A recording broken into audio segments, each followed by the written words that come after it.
appreciate.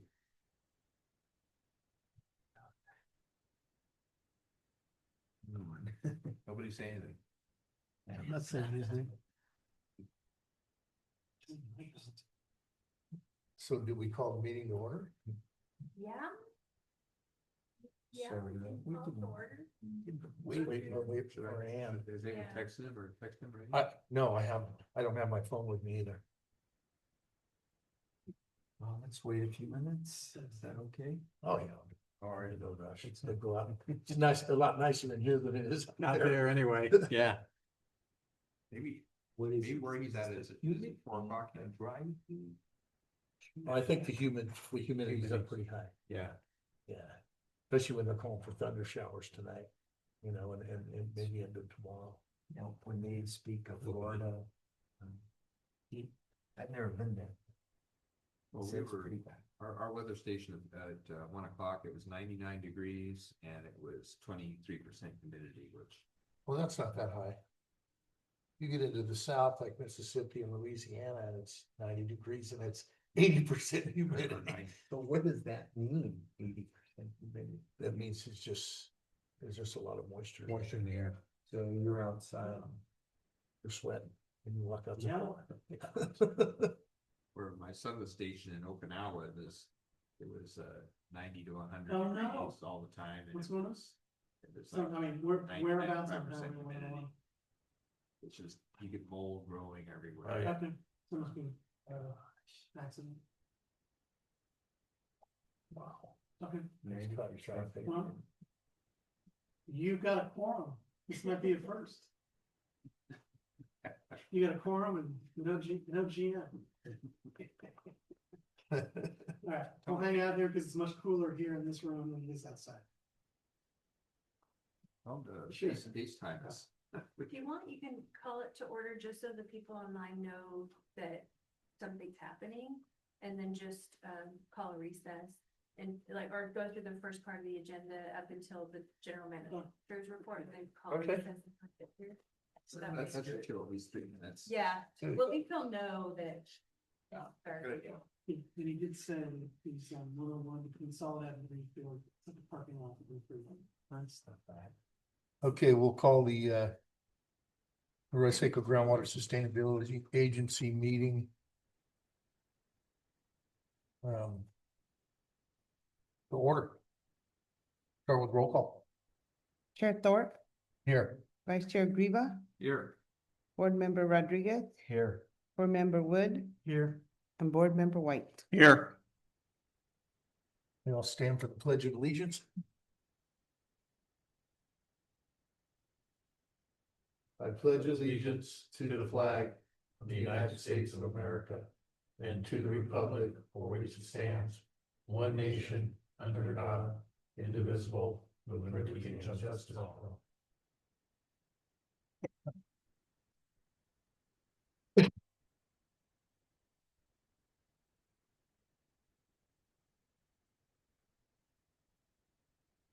Okay, public comments from the audience regarding items not on the agenda. This portion of the agenda allows an individual the opportunity to address the GSA on any items not on the closed session, consent calendar, public hearings, and agency business. Under state regulations, no action can be taken on non-agenda items, including issues raised under this agenda item. Members of the public should be aware of this when addressing the GSA regarding items not specifically referenced on this agenda. Do we have any public comments for items not on the agenda? I don't see any hands. Anybody in the audience? Okay, consent calendar. All matters listed under consent calendar are considered routine and may be approved by one action of the agency unless a request for removal for discussion or explanation is received prior to the time agency votes on the motion to adopt. We have one item, would be the adoption of the minutes of the August 26th, 2025 GSA meeting. Move approval? Second. It's been moved and seconded. All in favor? Aye. Those opposed? Okay, minutes are approved.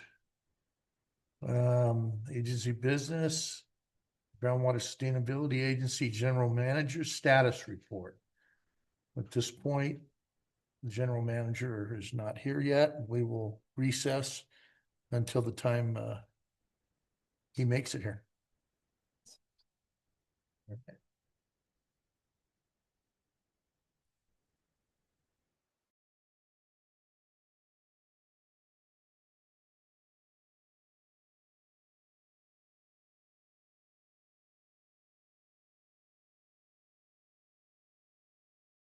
Chairman, we're in progress, being a half an hour late. But it could not be helped. In fact, there were a large number of individuals who tried to use the farm roads, and of course, they don't go through. And so they create a big pileup and, you know, another merge. So it was quite the traffic mess. So again, my apologies. So there are two things that I want to talk with you about. Thing one is the Bonner County Water Resources Agency's Habitat Conservation Plan, that process. Last week, they held their last real public meeting outreach where they outlined the proposed reoperation of the reservoirs relative to the needs for additional fish and an attempt to develop a program that would be acceptable in the HCP process with especially NOAA fisheries. It's mostly aimed at steelhead. So a lot of other species, but steelhead's driving the process train, so to speak. Most important species that's being considered. So as you can imagine, because it is steelhead related, there is a renewed focus on the Arroyo Seco. Arroyo Seco River provides probably the best spawning habitat on the Salinas, in the Salinas watershed. I mean, there are habitat opportunities for spawning in Nacimiento Creek downstream of the reservoirs, and San Antonio to a lesser degree, and maybe some upstream outside of the county boundaries. But really, the Arroyo Seco is kind of the premier spawning habitat for steelhead in this watershed. So the triggers for additional releases from the reservoirs are still keyed largely to that a trigger that has been set some time ago of 173 CFS at Release Creek on the Arroyo Seco. It's we're still trying to find the history as to say why that is, why that number. My recollection is it has to do with the amount of water in the Arroyo Seco that's necessary to get all the way out to the ocean. It's kind of key to the same sort of flows that we would see in the Carmel. Nevertheless, that piece stays. Then there are 4 distinct periods that are associated with the life cycle of steelhead, where there are changes in releases aimed at providing opportunities to increase passage days. So that's passage from the entrance of the Salinas at the river mouth up to the Arroyo Seco. So there's the adults coming in. That's generally January through March. There's the smolts going out. That's February through March. And then there's the migration of the smolts downstream, some interchange of, you know, late stragglers and so forth to get upstream. That filters all the way into June. So essentially from January through June, there are triggers in the HCP that call for additional releases to be made from the reservoirs, in addition to whatever else the agency is doing. In addition, because it runs all the way into June, in this HCP, there's a recognition that they'll be making these releases while they're still operating the surface diversion facility to provide water to the CSIP area. That's a change. That's a significant change, an important one, because it provides the opportunity for that water to be released, to be there for fish passage, as well as for utilization as inland recharge. That's kind of an interesting element. And that's really only relevant for the time periods like after April and into June. But here's the big one. They did a lot, they being the team, so that it includes the Water Resource Agency, fishery biologists, NOAA Fisheries, State Fish and Game, everybody involved, but mostly the fishery biologists, went out and studied the Salinas River and determined how much water was necessary at Shular for fish to pass. Heretofore, the releases have been keyed in at about 230 CFS at Shular, so that we would have water to get all the way through to Spreckles and out the river system to the ocean. That's a lot of water. And when you have a passage day that's triggered just for fish, it could be argued that it's water that was stored and is now using just for fish, because you're not going to be able to capture it or use it. And it was water that was more than necessary for passage. So the studies found that they could reduce those numbers to 80 CFS. So that's a big reduction. So what that means is there's a reduction in the amount of releases that are made each time from Nacimiento and San Antonio to provide those passage days. Now, the period of release has increased. The number of days are likely to increase, but because the amount that is being released decreases, there's likely going to be more water for conservation and other purposes, as well as more water for fish. So it really is a win-win in the sense of there's going to be more winter water released for recharge. That's good for us here in the Flore Bay sub-basin, and especially in the Arroyo Seco cone management area. There's going to be more water for fish releases for a number of days for passage. And there's more water that can be made available at the surface diversion to offset seawater intrusion. So it really is I think a nice thought out plan. It has, like I said, 4 elements that make sense. The triggers are relatively simple. The approach is relatively straightforward. There are some assumptions. First one being that the river mouth is open under all of these.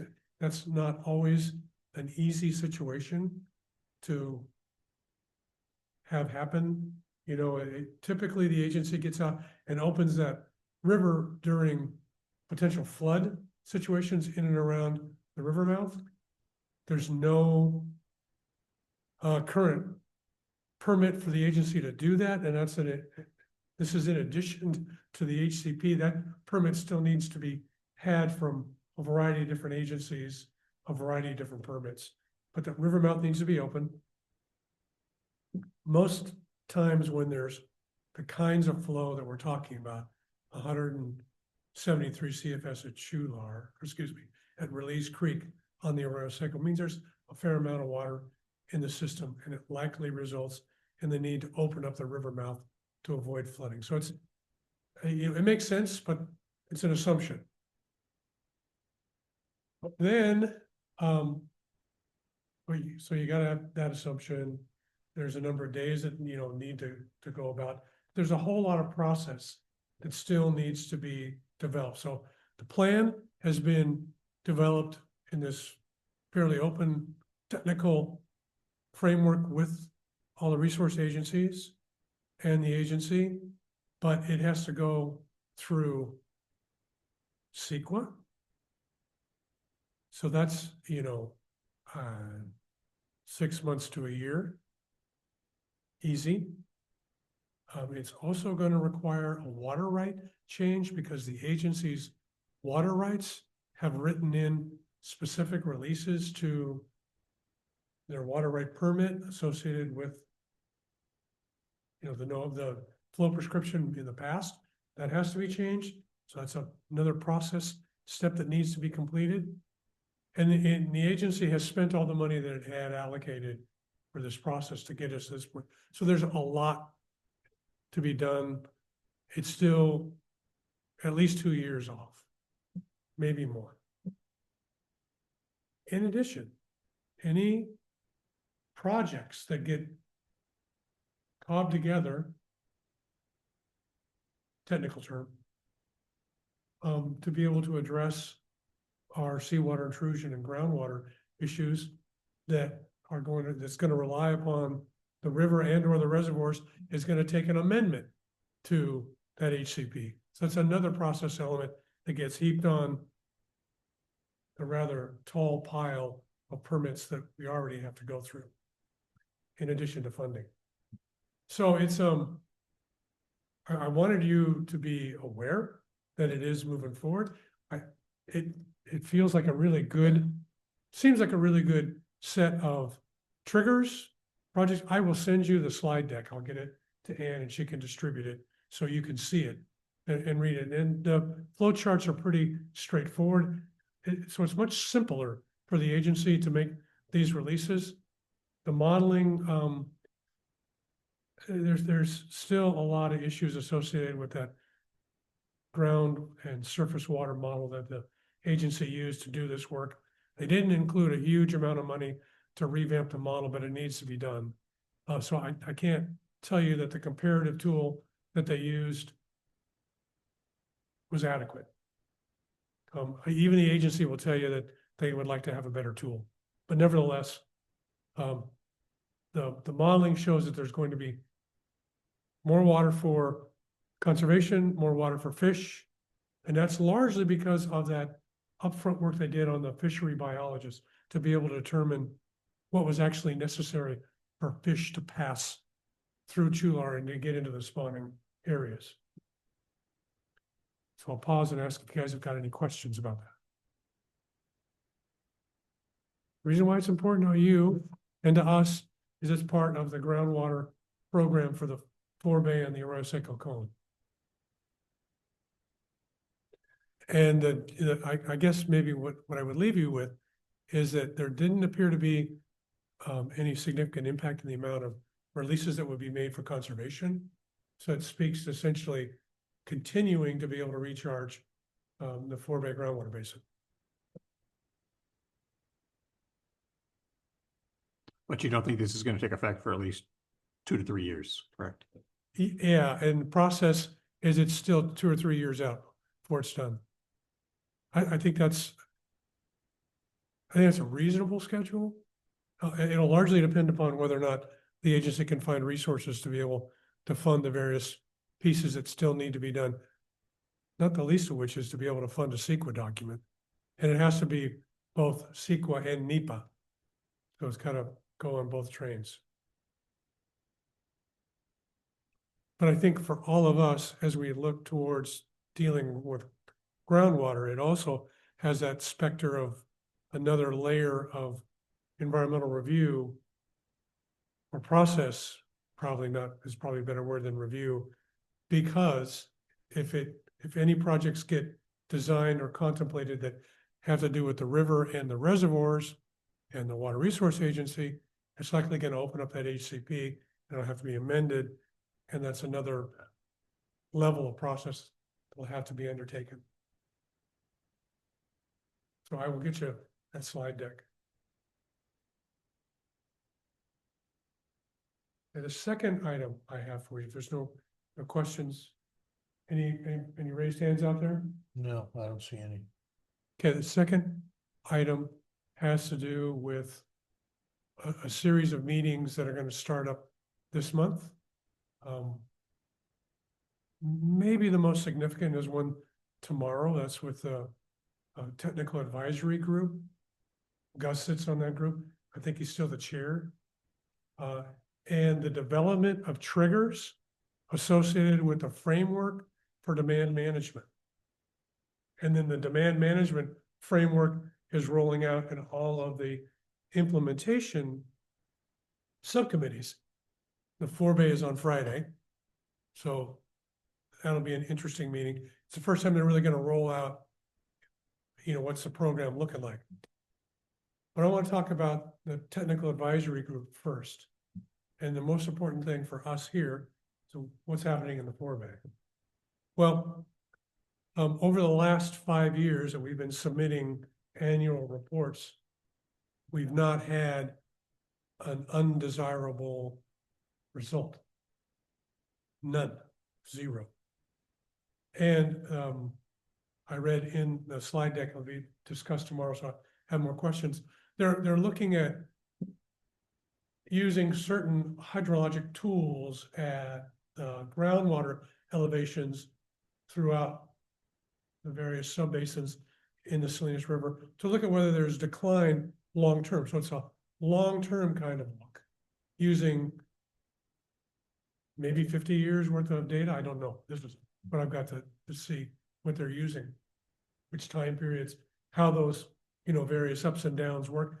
But the Arroyo Seco area in particular and the forebay have all very small percentage of wells that show any decline at all, which strongly suggests that as we've weathered various droughts and continue to develop and propagate the agriculture that we have, that we're fairly sustainable.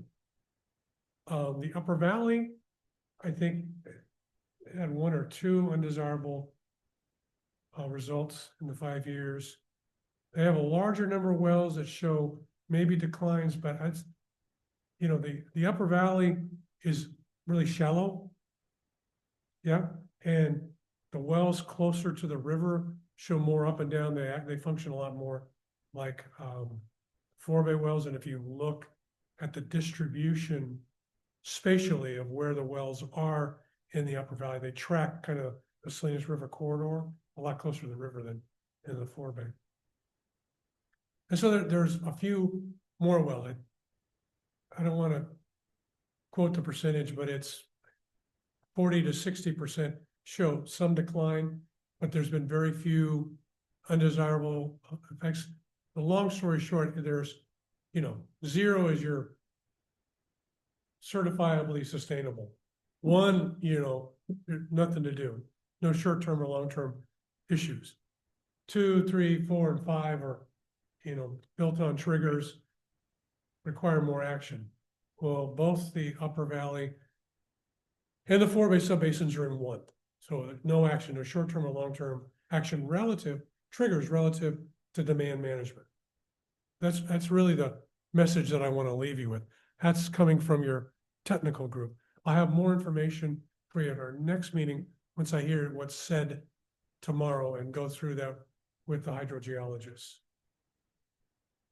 Having said that, if you can't make the forebay meeting, I check it out, online. They're going to do it at the 180-400, the east side. All of them are going to be talking about demand management and the framework this month and next month. So it's likely to be an interesting time period. Once we get those slide decks available, I'll get them out to you so you can see them as well. I'll pause and ask if you have any questions.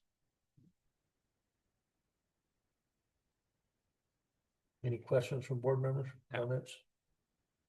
If you have the one takeaway that I would want you to leave the meeting with is that based upon the technical group and the data that we've looked at, the forebay and especially the Arroyo Seco Cone management area is way, way, way closer to being 100% certifiably sustainable.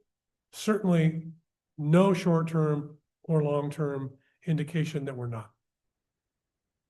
That's the real takeaway.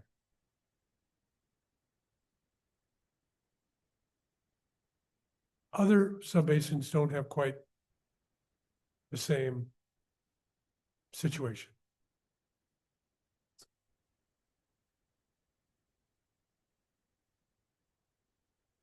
Is there any public comments on the GM's status report? No raise hands. No comments, no questions from board members? Okay, receive and file. Okay, no further business. We'll adjourn the meeting. Yeah, again, my apologies. Right spot. It's all right. Yeah. Happens. Oh, my gosh. It was much more comfortable in here than it is out there. Oh, yes. Yeah, look, I'm sitting there, right?